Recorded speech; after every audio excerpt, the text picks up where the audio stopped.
Hi there, my name is Amanda Good. I am a recruitment specialist with Girl Scouts Spirit of Nebraska, and today I am bringing you the first in a series of some short sewing basics videos. So what you're going to need today is a needle. Make sure it's not like a big embroidery needle or anything, just a standard sewing needle. You are going to need some sewing scissors or fabric scissors. These are my fabric scissors. You can see that I put a sticker on them that says fabric only, because you want to really make sure that if you're going to sew a lot, you don't want to use the same scissors that you use for fabric as you do for paper, because they just won't cut very well. You could also use some teeny tiny embroidery scissors, depending on what you're making, especially with the project today, which is button sewing. You might need to use some little scissors. You're also going to need thread. Normally you would use a color of thread that either closely matches your fabric or your button. Today we're going to use red so that you can see. And also your fabric. So this is my fabric, just a scrap. And then some buttons. So today we're going to be talking about a standard 4-hole button. These also come in 2 holes, as well as a shank button. First thing to do is to cut your thread. I usually go for about a foot-long piece of thread, so about 12 inches. You don't need too much, you don't want it to tangle. Cut that off of your thread spool. And then we need to thread our needle. So what you need to do is you need to take that little piece of thread and get it through the eye of the needle, so that little hole on the end of the needle. It can be kind of tricky. You might need to dampen the end of your thread a little bit.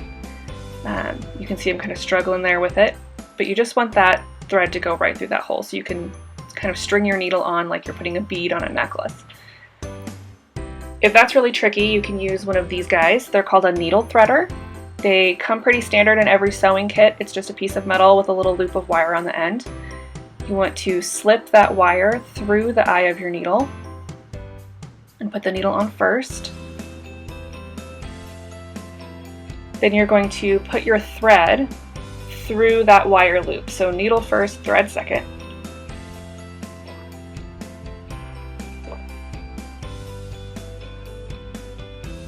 And then you're going to pull the needle off of the threader and pull the thread through. So that makes it a lot easier. The next thing we need to do is knot the end of the thread. So you want to put a knot down there at the bottom of your thread so that your needle doesn't fall off. So I like to bring the 2 ends of my thread together. And then you're going to wrap your thread around your fingers and cross it over each other. You can see I'm holding with my thumb. One more time. Wrap around your fingers, cross the loose end over and tuck it through the loop, and then pull. And I pull really slowly because I want to make sure that that knot gets pretty close to the end of my thread. Now most times you're going to need to put more than 1 knot.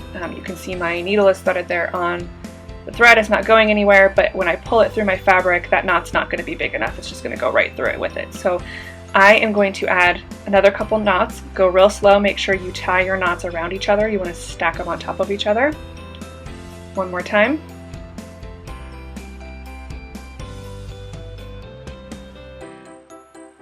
There we go.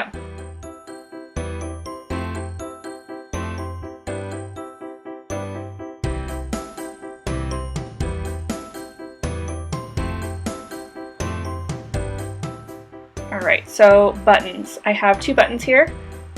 One of them is a standard 4-hole button. This is your normal everyday button. When you think of a button, this is probably the kind of button you think of. These also come in buttons with 2 holes. This process is basically the same. The other button we have is called a shank button. They're usually more decorative and fancy on top, and they're called a shank button because that little loop of plastic, usually plastic at the bottom, is called a shank. Sometimes it's metal, sometimes it's plastic. It just kind of depends on the button. We're going to start with our standard 4-hole button.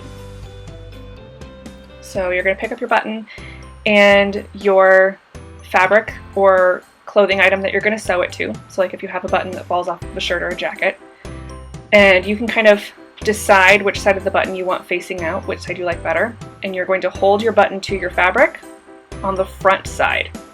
You're going to put your needle into the back side of the fabric through one of the holes on the button.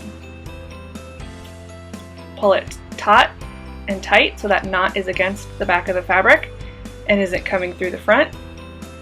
I usually hold the end of my thread with my fingers, but you don't have to do that if you don't want to. And then you're going to go back into the button and through the fabric into the opposite hole, so the one across from the hole you just came up through. So you're going across the button. Pull it tight, go up through the back again through an empty hole. Sometimes it's kind of tricky to find the hole through the fabric, but you're going to go up through an empty hole, pull that tight, and then back down across so you make an X. So with a 2-hole button you wouldn't worry about this, you would just go across, but with a 4-hole button you want to make an X pattern. So we're going to do that one more time. Up through the hole you went in first, back down through the hole you went down through second, up through the third, across through the fourth to make that X pattern. Now, most of the time, if you are sewing a button onto a shirt or a jacket or something like that, you need some room under that button to be able to button the other side into it so that it will stay together. So since our button is flat, we need to make that room for it. So we need to create some space between the button and the fabric. So you're going to insert your needle through the fabric, but not through the button, kind of like a sandwich. You can see that my needle is in between the button and the fabric. Pull up, and we're going to wrap some of our extra thread around the button.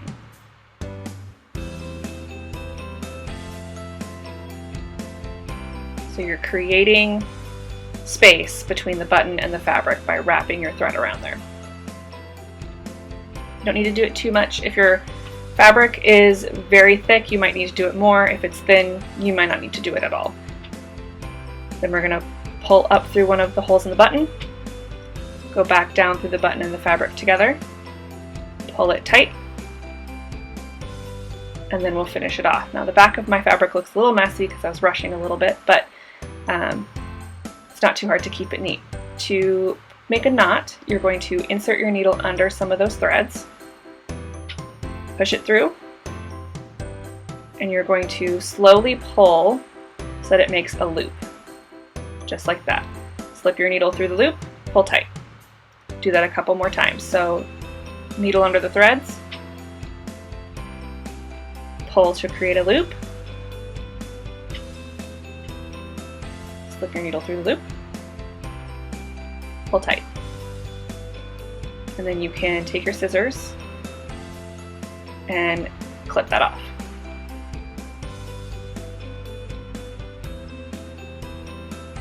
Alright, for our next button you're going to need to knot your thread again, so make sure you have another knot at the end of your thread. And with a shank button it's a little bit differently. Instead of holding it against the fabric to sew it on, we're going to have to go about it a little bit of a different way. So insert your needle where you want your button to be, but only insert it about halfway. And then you're going to take the button and you're going to slip the needle into the shank of that button, so into the little plastic or metal loop. And I like to face my button away from me because it's a little bit easier for me to see what I'm doing. So I like to put my button so that it's facing away. Hold the needle or hold the button and the fabric together, pull up so that your needle gets caught. Still holding the button, insert your needle back down pretty close to where you came through the first time. Pull tight, and your button should be hanging onto your thread. Flip your fabric over, find the bump with your needle, insert your needle, being very careful not to poke yourself. Pull through, and you're going to do that several more times. So from the back of the fabric, insert your needle through that shank, through the bump, pull through. And again, if your fabric is thinner, you won't have to do this as many times. If it's thicker, you might have to do it a lot more. Just keep stitching it on there until you feel like it's secure. And then to finish it off, it's the same thing as the other button. Put your needle under some of those threads, pull to make a loop, slip your needle through the loop, pull tight. One more time.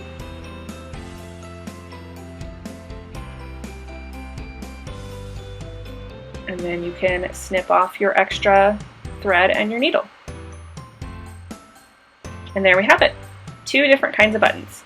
Now keep an eye out because we are going to be putting out a couple more sewing videos, including some basic repair techniques as well as some sewing machine videos. So if you're interested in more sewing content, keep an eye out, and thanks for joining us.